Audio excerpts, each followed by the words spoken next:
Salut à tous et à toutes les amis, j'espère que vous allez tous très bien. On se retrouve aujourd'hui pour la vidéo d'avant-match OM Brest. 17e journée de Ligue 1 à suivre ce samedi à 17 h. Possibilité pour nos Olympiens d'enchaîner un 3e succès d'affilée et donc conforter cette place de dauphin qu'on a pu acquérir lors du dernier match face à Nantes, et ce malgré un match de retard. On a donc tout intérêt à remporter ce match qui paraît beaucoup plus simple qu'il en a l'air, car notre adversaire est en très grande forme et peut vraiment nous poser quelques problèmes. On va voir tout ça plus en détail dans cette vidéo. On va commencer en parlant du Stade brestois qui a chaque année pour objectif se maintenir en Ligue 1, ce qui est plutôt réussi donc. Ça fait 2-3 ans qu'on les voit en première division française et le résultat est franchement pas mal. Ça s'est toujours fini en deuxième partie de tableau, mais c'est quand même sérieux je trouve. On a par exemple une 14e place finale en 2019-2020 et une 17e place pas loin donc de la relégation acquise l'année dernière. Mais voilà, je trouve que quand même c'est un classement assez trompeur, c'est une équipe qui a de la qualité et qui gêne pas mal de grosses équipes du championnat. Et cette saison c'est franchement pas mal du tout. 11e du classement à seulement 2 petits points du 6e, et le moins qu'on puisse dire c'est que vraiment il marche sur l'eau ces derniers matchs. On compte 5 succès consécutifs, le tout venant d'une équipe à la base cherchant à se maintenir comme je l'ai dit, et c'est pas non plus n'importe quel succès. On compte par exemple une victoire 4-0 assez impressionnante contre Lens, une victoire 2-0 contre Monaco à domicile, et 3 succès donc contre Saint-Etienne, Bordeaux et Lorient, qui sont tous les 3 des concurrents directs. Pour retrouver une défaite de Brest, il faut remonter au 2 octobre, ce qui montre à quel point ils ont accumulé de la confiance. Ils impressionnent et viennent à Marseille avec des arguments. Ils affichent un super collectif et bien rodé en termes d'individualité, le tout grâce à Michel Terzin-Carrion, le nouveau coach, qui a une grande expérience du championnat. Tactiquement, ils sont vraiment en place, très compliqués à bouger. Ils affichent aussi un super mental et vont chercher jusqu'au bout leur succès, comme on l'a vu face à Saint-Etienne par exemple. C'est une équipe qui joue sans complexe d'infériorité, qui donne tout, et comme vous pouvez le voir, ça paye. Au niveau de la composition, ils semblent plus évoluer vers un 4-4-2 ou voire un 4-2-2-2.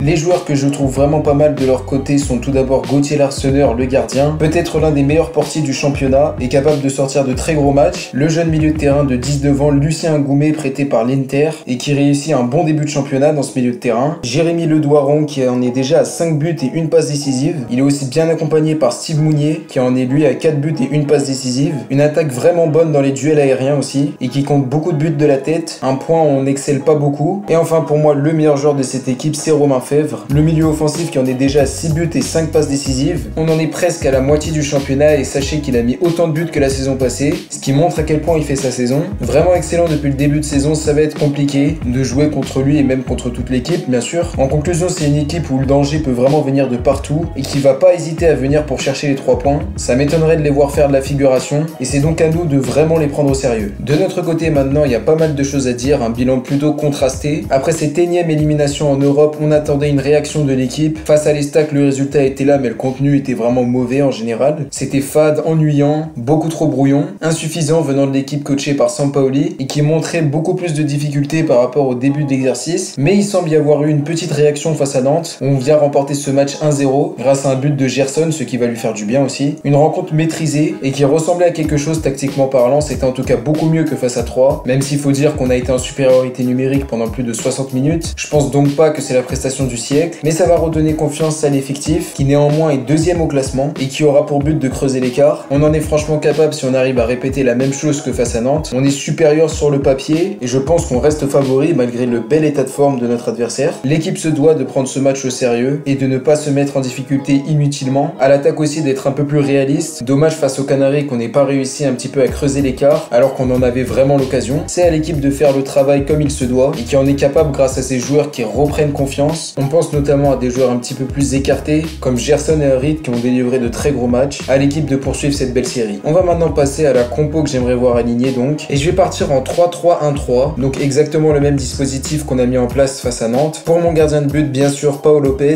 comme toujours très bon sur sa ligne et aussi un bon jeu au pied qu'on a pu remarquer. Il est d'ailleurs dans les 5 grands championnats, voilà, petite parenthèse, le meilleur gardien de but en termes de clean sheet, avec 63,6% de ses matchs qui comptent un clean sheet donc. Pour ma défense à 3, ce sera William Saliba à droite, Alvaro au centre et Luan Pérez à gauche. Alvaro m'a fait un petit peu peur face à Nantes, pas si loin que ça de se prendre un carton rouge et d'ailleurs même de provoquer un penalty. Attention un petit peu à ce qu'il ne fasse pas de faute inutile, mais son apport est vraiment important sur le terrain. Un vrai guerrier, j'ai l'impression que la défense est plus sérieuse quand il est là. Ça change d'un Chaïta Tsar qui est pas toujours très attentif et d'un Balerdi qui fait beaucoup de bourdes aussi. Pour mon milieu de terrain, ce sera Camara, Rongier et Guendouzi. Pas grand chose à dire, les 3 sont bons, même si Guendouzi et Rongier me paraissent un petit peu un niveau au-dessus par rapport à Camara. Pour mon seul milieu offensif, ce sera Gerson, qui à ce poste-là a montré de très belles choses face à Nantes. Peut-être aussi un match déclic pour lui, on l'espère en tout cas. Enfin pour mes mes 3 attaquants, ce sera De La Fuente à gauche, Payet en faux numéro 10 et Amin Harit sur le côté droit. Ce qui a bien marché durant le dernier match, même si on n'a pas eu vraiment beaucoup de solutions. Donc voilà les amis, c'est déjà la fin de cette vidéo. N'hésitez pas à me dire si elle vous a plu. Donnez-moi vos avis en commentaire. N'hésitez pas à donner vos pronostics en commentaire. N'hésitez pas aussi à tenter les paris sportifs que je vous propose. Ça me ferait hyper plaisir. On se retrouve très vite. D'ici là, prenez soin de vous. C'était Kalash. Ciao à tous.